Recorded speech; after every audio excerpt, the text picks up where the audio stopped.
Tuesday, January 29th. Broadcasting from the underground lair, it's the G&J Radio Show with your hosts, Garrett, Vascil, and Josh West. All right. Welcome, everyone, to the second episode of the G&J Radio Show. I'm Garrett Vascil alongside Josh West, my partner here. And on tonight's schedule, we got performance-enhancing drugs. We're going to talk a little Dallas sports. But right now, we're going to open up with Jamarcus Russell story. Josh, what's the... Yeah, so this Jamarcus Russell story is pretty interesting. It's pretty funny to me. The Jets are actually looking to pick up Jamarcus Russell, which just baffles me. You pick a guy up who's an even bigger bust than the quarterback you already have. And I know it's just exploratory right now. And very exploratory. That adjective they put in there, if I'm a Jets fan, I'm nervous. I am definitely nervous right now. They do like to make a big move, though, every once in a while. I mean, just to throw their name out there, it seems like. Everyone kind of forgets about the Giants due to the Jets, I guess, whorish acts to get in the spotlight. They are definitely the attention-seeking child of New York. And picking up Jamarcus Russell, who's going to outweigh one of your offensive linemen, I don't know. It doesn't sound like a very winning formula, if you know what I mean. And they are actually still looking at other young quarterbacks. I know they're looking at the North Carolina State quarterback, Mike Glennon, along with a few other quarterbacks they've prospected before they fired Mike Tannenbaum. But the fact that they're even looking at Jamarcus Russell, you can't like where your franchise is going. You just can't. I mean, he's a physical specimen, though. The guy's, back when he was playing, he was 6'6", 270 pounds. 280 pounds. Throw the ball 120 yards. I mean, on his butt, he can throw it 120 yards. He has the natural ability. It's just, he likes that purple drink, man. Yeah, that codeine syrup, Well, I mean, yeah. But right now he's 320, and he dropped weight. And you can't have a quarterback that's going to outweigh your offensive line. He's got to blow the money on something. Probably a chef, got some food. He's got to be close to broke by now. You think? I know he spent a lot of that $39 million that he received for the 2.5 years that he played before he was cut. You really got $39 million for being the number one overall pick? Is that guaranteed, or how does that? Most of it is. They didn't stop doing the guaranteed money for that much money until oh, you're right. Sam Bradford. His home is in foreclosure. So good you call can't make on... this up, people. You can't. I mean, the guy is a head case. You don't need any more attitudes in New York. You're already trying to get back Dale Revis, who is one of the best cornerbacks of all time. So the fact that they're even exploring this is just befuddling. I'm not sure what they're doing. And Mark Sanchez, I don't think you have anything to worry about if they're looking at Jamarcus Russell, because he is not going to be much competition. They're looking for someone to bring bring competition to the starting job, because right now there's no one in the depth chart to challenge Sanchez right now. Can you look at me in the eye and say that Tim Tebow, Greg McElroy, is a step down from Jamarcus Russell, who's 320 pounds, out of shape? I know he's working hard and he's got some NFL mentors, but you can't convince me that he is your best option. I mean, hey, go after Alex Smith. Even he's a definite step up, and he's going to be a starting quarterback somewhere next year. It's Why interesting not the to New York think, Jets? where would he go? Where do you think Alex Smith fits? I thought about the Cardinals. I mean, they just hired, a great coach in Bruce Arians. I'm a little biased by that, but being a Colts fan and all, yeah, it makes sense. Yeah, but the Cardinals do need a quarterback. Ryan Lilly is just John Skelton. Yeah, they're just god awful. Kevin Cobb. First of all, they need an offensive line. Brian Hoyer. Yeah, Michigan State. Maybe they should go after Jamarcus Russell, huh? Anything's a step up from what they have, and that's serious. If you're talking Jamarcus Russell's a step up from anybody. There's a lot of, Jacksonville? Why not Jacksonville for Jamarcus? What's wrong with Blaine Gabbert? He's not doing anything. Yeah, I don't... What has he shown in the last 2 years? I don't know if the Jaguars are just quite ready to give up. I don't know. I don't know if he's not better than Ryan Fitzpatrick. Cleveland? Cleveland, you can't give up on a young quarterback, even though Brandon Whedon's not young, but... I'm just going to throw this out here. don't be surprised if Jerry Jones makes a move. Man. Couldn't you see it? Could you see Jerry Jones just licking chomping at the bits? Just, there he is right there. That would be Dallas sports for you. That would be Jerry Jones right there. We'll hit that. Well, it isn't. Yeah, that sounds fantastic. We're not even going to talk about Jerry right now. But Jamarcus, I don't know. I don't think he fits on any pro squad, in all honesty. Play defensive tackle. I didn't like him. 4-3. Monty Kiffin. Yeah, he just start him across from DeMarcus Ware and you're fine. No, but in all seriousness, Jamarcus Russell, you had your chance, you blew it. Now you're overweight, broke, looking for a job. It's sad to see, but he didn't. I can pretty much guarantee he didn't get his degree. I'm not even gonna look it up, but yeah, I mean, that's not you don't blow $40 million and have a degree. Yeah, I mean, there's not a chance. That dude's got rocks in his head, and you know what? You had your chance. You had a chance to make football your living. You're number 1 overall pick. I thought you were a bust when you came out, and look what happened. You're a bust, and that's deep down. I mean, it's kind of funny. Brady Quinn's still in the league, but that was just a down year, I guess, for quarterbacks. Were those the only 2 guys that went in the first round?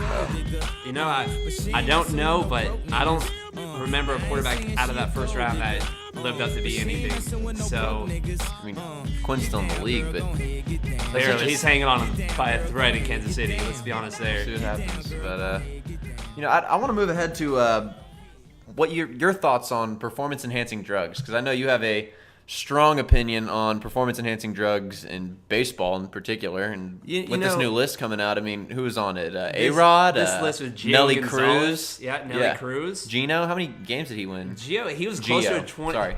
He was close to a 20-game winner. I think he ended up with 18 or 19. Heck, he might. I don't think he got to 20 games, but he was close. He was definitely close.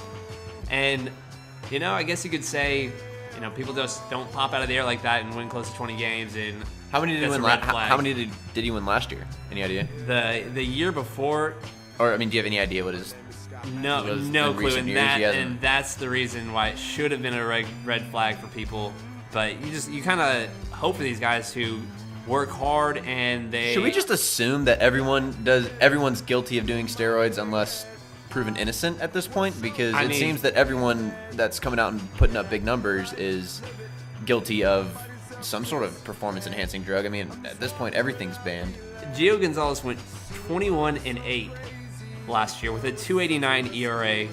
The year before, he won 16 games. He was 16-12 with a 3.12 ERA. But I mean, you just didn't hear about him, and now that the Nationals are a decent squad, they're pretty good. You're hearing about it, but yeah, you know, you can almost. Was he either number 2 after Strasburg? Yeah, he was. But I don't know. Melky Cabrera, I was like, when he was in the All-Star game in the first half of the season, he was killing it, and I was like, that guy finally figured it out. He was a good player. He finally figured it out. Everything started to click. He's good, and then all of a sudden it comes out, hey, maybe nothing clicked. He just took steroids, and. Yeah, but I mean, the guys have to work out too. It's not like you take steroids and bada boom, you're awesome. Because I mean, if that were the case, then everyone would be doing them and everyone would be awesome. Right, but so you still have to work out. I mean, Barry Bonds you look at his swing, he had one of the prettiest swings of all time. He's mechanic wise, was near flawless, but everyone's saying, oh, the steroids are the only reason he was bashing those. I mean, the guy was hitting 40 home runs before that. Do you think steroids are the reason for all these numbers inflations, it seems like? Well, we do live in the live ball era. I don't know. What does that even? I don't even know what that means. Balls are flying out of the parks. They're making it easier and easier for these hitters, and I don't know.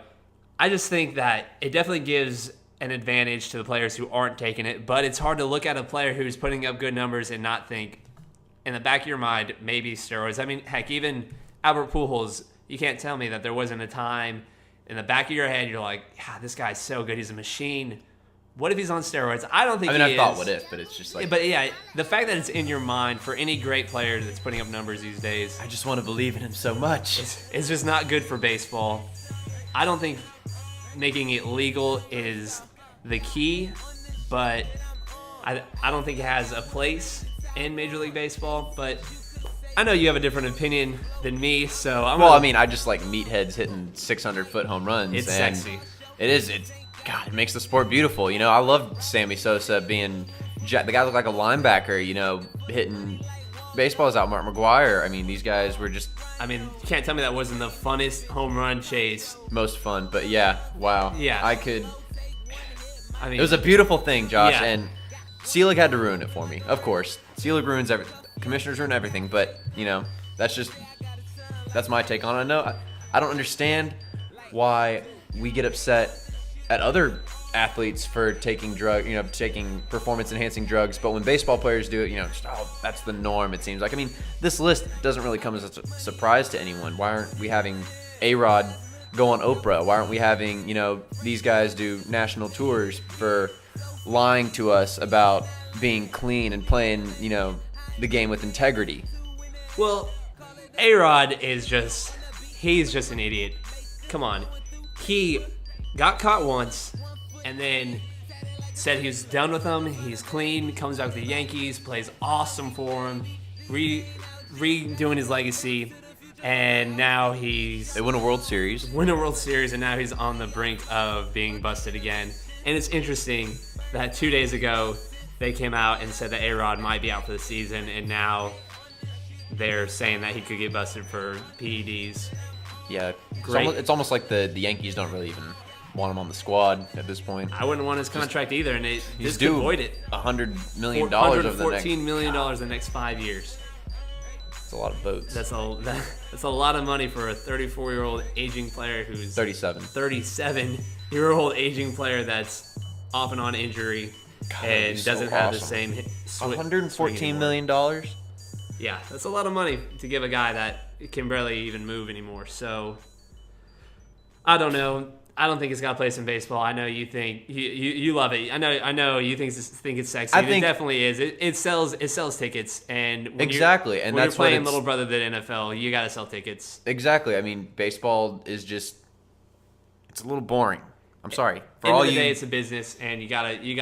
For the casual fan, I'm not a diehard baseball fan like you though. I'm a Cubs fan. I'll pay attention to the Cubs, but as far as baseball goes in general, once the summer hits, Sports Center's on, but I kind of don't really care about the top 10 because I don't care about seeing baseball every single night. But at the same time, as the casual fan, whenever I'm flipping through, I'll want to watch some guy step up to the plate and drop a 600-foot bomb. I mean, if during that home run chase, granted I was, we were 7, 8, but even now, you have guys that are closing in on hitting 500 home runs for their career. Those guys we saw growing up that their careers are coming to an end. You saw King Griffey Jr. Don't tell me you didn't watch King Griffey Jr. when he hit. Oh, he's just a sweet player. But you're right. No one likes to see a 1-0 game. You want to see it up there 7-5 or something like that. And even pitchers are getting busted though. You'll tune in to watch a perfect game if we have guys taking performance-enhancing drugs that are going to allow their bodies to recover faster and allow them to, pitch at 100% the next day.